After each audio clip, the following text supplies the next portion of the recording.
What up, YouTube? I am your mediocre tutorials and reviews. Back in here with one more video.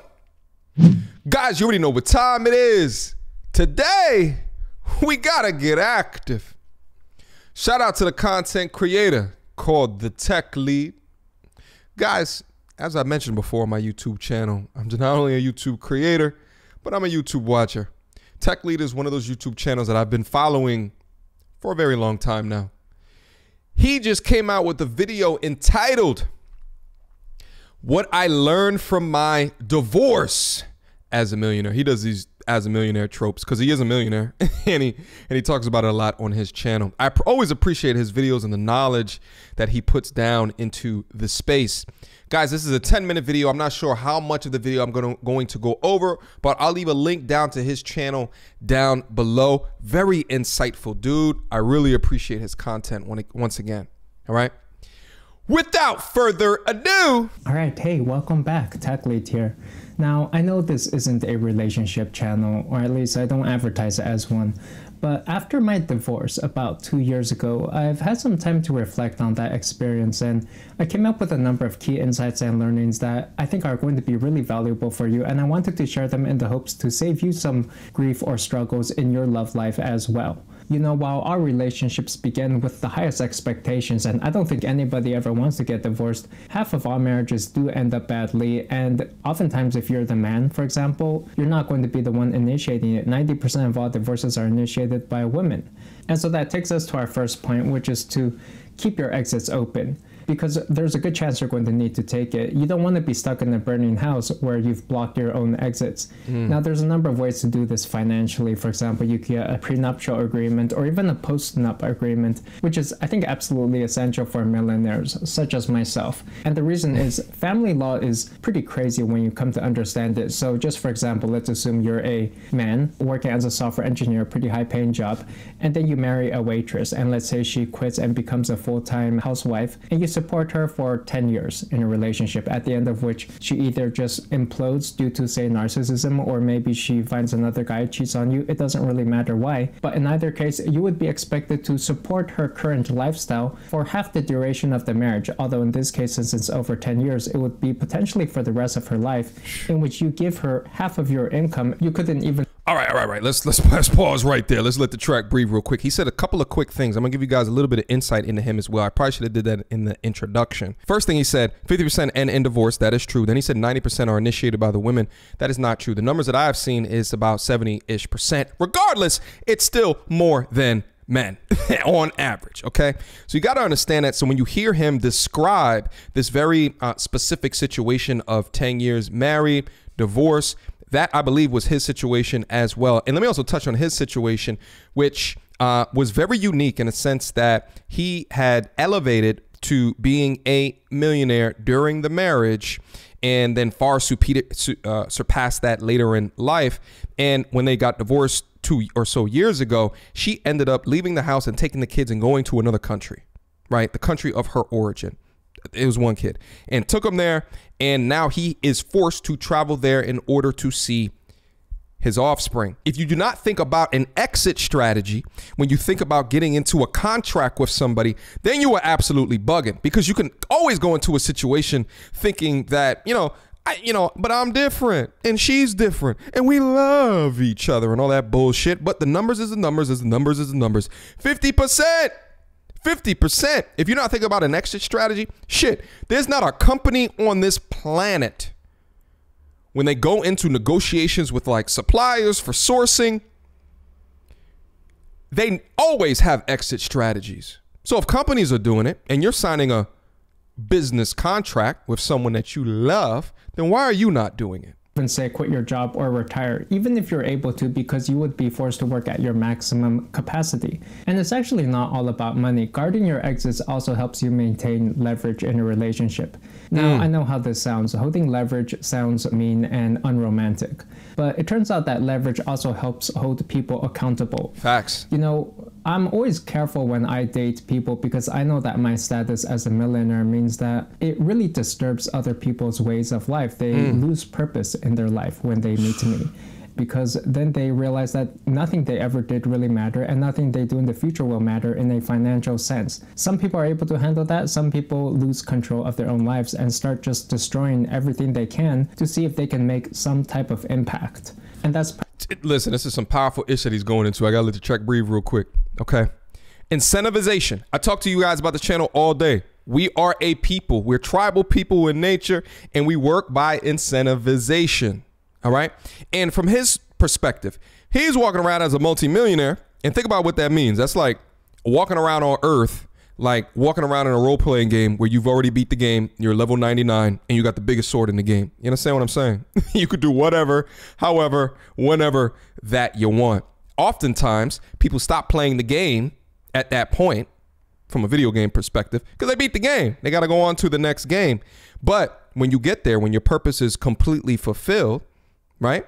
What else do you do? So there's some people that are going to find purpose within the life outside of the money, wealth, power, status. Some of it, you know, it's the degree of a relationship or what have you. But let's say that you meet someone that is on that level. Okay. There's a lot of people that are not internally motivated, but incentivization and leverage is what matters. I mean, shit, our government runs on checks and balances. You understand what I'm saying? We got the judicial branch, we got the executive branch, and we got the legislative branch. They have leverage against each other in order to make the country bigger, better, faster, stronger. That's the reason for the checks and the balances. So not one side of government has more power than another.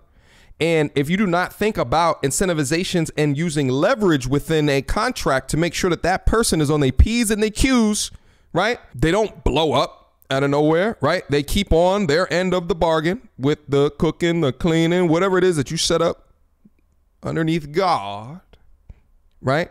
They are incentivized not to get their viscosity touched by the next person with more money that is coming around, or someone else that piques their fancy a little bit more because now you're shacked up with this level 99 character in life, and you realize that your life is not as purposeful as what the content creators on the other side of YouTube told you that it should be.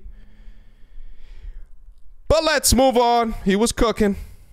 Probably because nothing matters. Like, if I told you you were invincible, you would probably jump off a cliff or get into a car accident just to see if it hurts.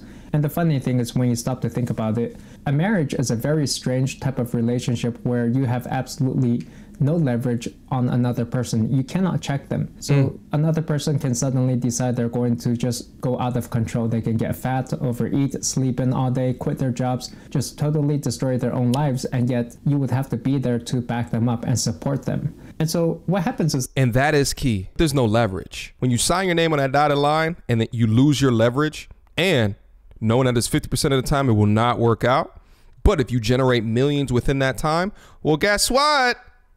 You have to fund her future.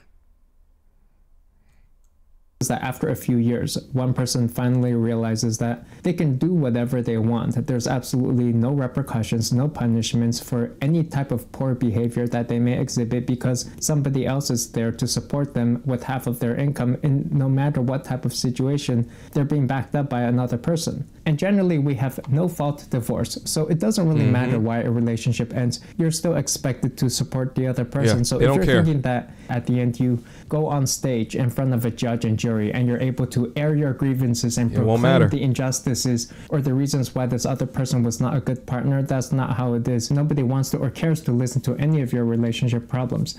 Which brings us to our second point, which is to keep your finances separate, I would say. You know, I remember when I was bidding on a house, the real estate agent recommended that I hold the house in my own name. And I always wondered why, but now I see the reason why. I don't want to get kicked out of my own house. And generally in a divorce, it's very messy, it's pure chaos, and people just grab whatever they want. If you have a joint bank account, it's not uncommon for one partner to just drain the joint bank account and take all the money out. And you may be thinking they can't do that, and you're right, it's not legal. It's not right, it's not fair. But the thing is, most divorces do not end in a legal battle. They don't go to trial. Most of them settle in mediation, and so it's kind of a free-for-all where people just grab whatever they can, and at the end they just privately agree to settle, or rather things get kind of left unsettled and people just continue on with their lives however best they can. He's absolutely right. They don't care. They don't care about who was right, who was wrong. They don't care what you contributed, what she contributed. They don't care about any of that shit. But he says something very important. Most divorces do not end in a legal battle. And that is true. It is stuck at mediation. And so a lot of that illegal shit that she might have been doing, the stuff that she burned of yours, right? The things that she siphoned out of your bank account, it don't matter at the end of the day because you're so through with this person. All you want is to leave, get them out of my life. So you're willing to settle with someone coming in and trying to take your turf away just because you just want to start over again. Just because of that. Oh, I can see, like, this is on top of when they talk about a quarter life crisis that men go through. A lot of this is because of situations that happen like this, because you begin to start to realize that, a decade or more of your life that you took building up assets in pursuit of your purpose could inevitably be ripped out from under you because of a contract that you signed 20, 30 years ago. You understand? Now, the third tip that I have here is that your actions should reflect the financial situation of your life. And so what I mean by this is that if you have tied yourself to another person, your hopes, your dreams, your financial stability, wouldn't you expect there to then be some trust and transparency between you and the other person?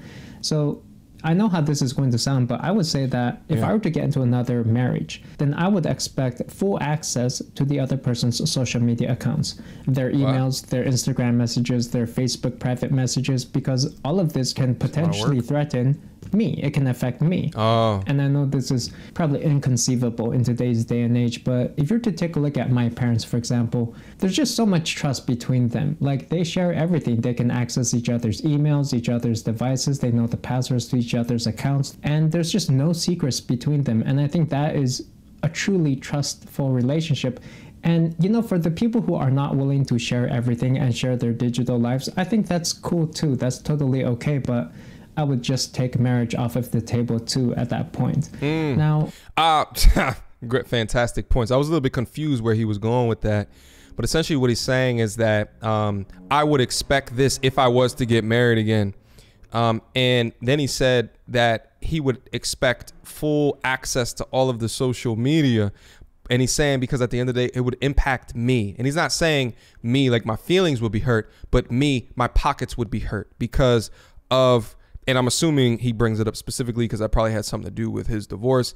But, assuming that she's communicating with the outside world on her platforms and she's getting hit on, the assumption is that, well, that's going to put my pockets at risk if we do not have full, complete, and utter transparency, which seems like absolutely ridiculous in order to request or require of somebody. But you got to think of it as far as a risk mitigation technique within your life. You got to think about these things. But I think what he's trying to say within that is it just doesn't make sense in this day and age because he compared his parents. And listen, the parents, the parents, the grandparents and beyond, they grew up in a completely different era as far as trust, communication, and like all these things like that. And at the same time, humans want privacy, right?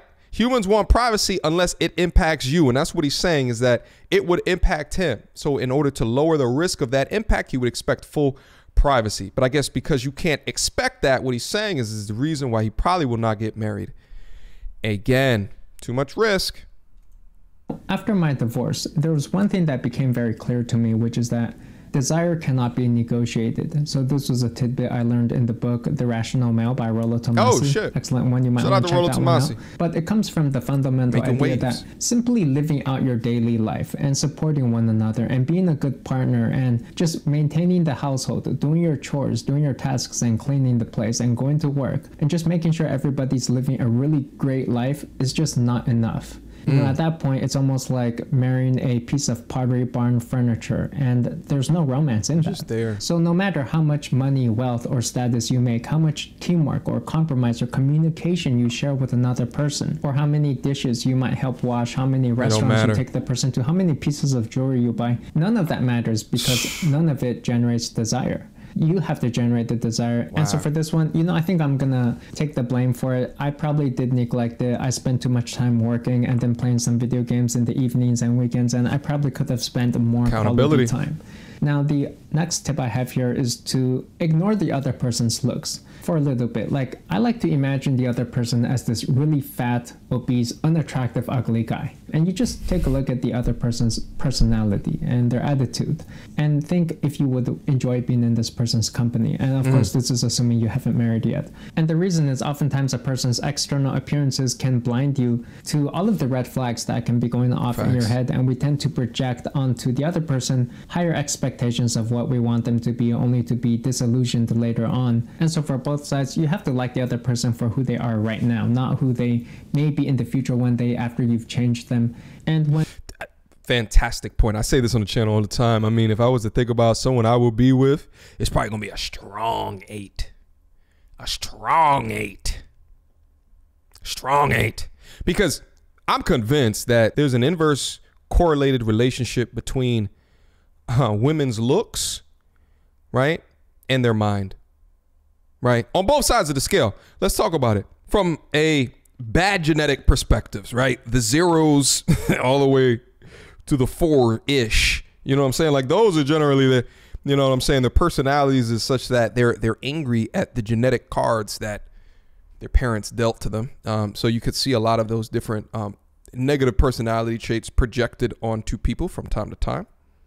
But then from a positive genetic perspective, the 8s and aboves and stuff like that, like what I just noticed is that usually the badder that they are, the more bullshit that they have gotten away with in their life, whether it comes to talking to people or treating people, right? Like, or they've just been de-incentivized to hone in their bullshit attitudes, because simps will be simps at the end of the day, irrespective of the personality traits.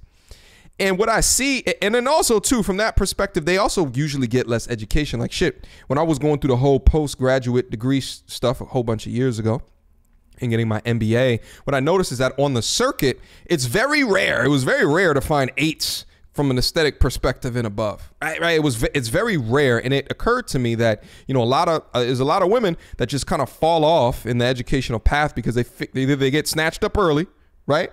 Or they find other pursuits that they can engage in that doesn't have anything to do with a diploma. Now, it's not to say that there's a direct and heavy correlation between education and good personality traits, but that's just something that I noticed that I'm out on the circuit, and it made complete and utter sense to me. Shit, I've had women here that said that have pursued a lot of education. I said, well, why did you go on that path? And time again, the answer is that I was an ugly duckling growing up. It's just something that happens. Okay, let's move on. When somebody shows you who they are, then you need to believe them the first time, as Maya Angelou once said. One thing you might do is to observe a person's relationship with their parents, their friends, their family. You know, I think that's one reason to always be careful about people who don't have good relationships with their parents. Me, I got great relationships with my parents. I live with them. Because people who treat their own family poorly, well, you're going to be that family and they're going to treat you poorly too. And for example, I remember... He's a millionaire that lives with his parents. Listen, you know, at the end of the day, if you look at him, you don't see no razzle-dazzle on his wrist, on his fingers, on his neck. You know, you see a very modest outfit. You know what I mean? See, the way that him and maybe I identify wealth is completely different than the majority of people within my own community, right? It's different because of the media that was fed to him versus the media that's fed to the majority of people that's in my media, community. It's just something interesting to see. Now, at the same time, I'm not going to live at home with my parents. You understand what I'm saying? But I don't know the specific situation. You know, he could be helping them out. They could be sick. You know, but at the end of the day, he's a millionaire that lives at home with his parents. And I wonder if that actually has a lot to do with his wife taking the house. But I don't know, though. She's in another country. Let's move on. Remember, one time I was out with my ex-wife and we felt we had gotten ripped off by a hotel. And so my ex-wife was raging at this clerk and totally disrespecting him, just yelling all over the place. And at the time, I almost thought this was a positive quality, seeing how fierce and aggressive she was. Only to find later on this aggression would be turned on to me as well. And it was totally unreasonable. Now, tip number 7 is to consider geography. Listen, how they treat people, especially like servers in restaurants and shit like that. You could pick up on it easily, okay? What they might actually be like once they feel like they got you, or they lose the incentivization to perform well in a relationship. Key indicator, if not a red flag. right, so guys, listen, that's all of the video that I'm gonna go over. There's still more to conclude in the video, so I'm gonna leave a link down in the description box down below. Shout out to the tech lead. Very important information. You know what I'm saying? You can't just go and want to get married to someone and just go and look at happily married couples. You got to go to the other 50%. You got to go to the other 50% and understand what went wrong. Why did it go wrong? What could you have changed? What would you have done better? We learned a couple of key things here in regards to exit strategy, as well as that looks don't matter. Shit, looks fade, right? Take away all the looks. What do you got? Is it just a hollow shell of a human being? Move away. Be focused on the key indicators and the red flags, the things that you are seeing within someone's personality, because if they're using it on someone else, when times get bad, guess what? They're going to use it on you. Keep your finances separate. Keep them apart. All right? Because it's always a risk to you at the end of the day if you choose to go down that path. You understand what I'm saying? We got to keep on having these conversations. We got to keep on having this information tossed up in a way where we can dissect it and learn things from it. You understand what I'm saying? Questions, comments, concerns. Y'all already know what to do. Mediocre tutorials and reviews at gmail.com.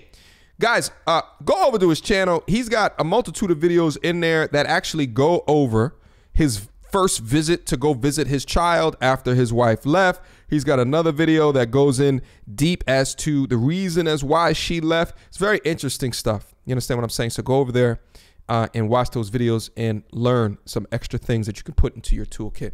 I got a Patreon as well, where conversations like this we go over often. You understand what I'm saying? Click down in the description box down below to see all of the stuff that we offer up there to become a part of the private community.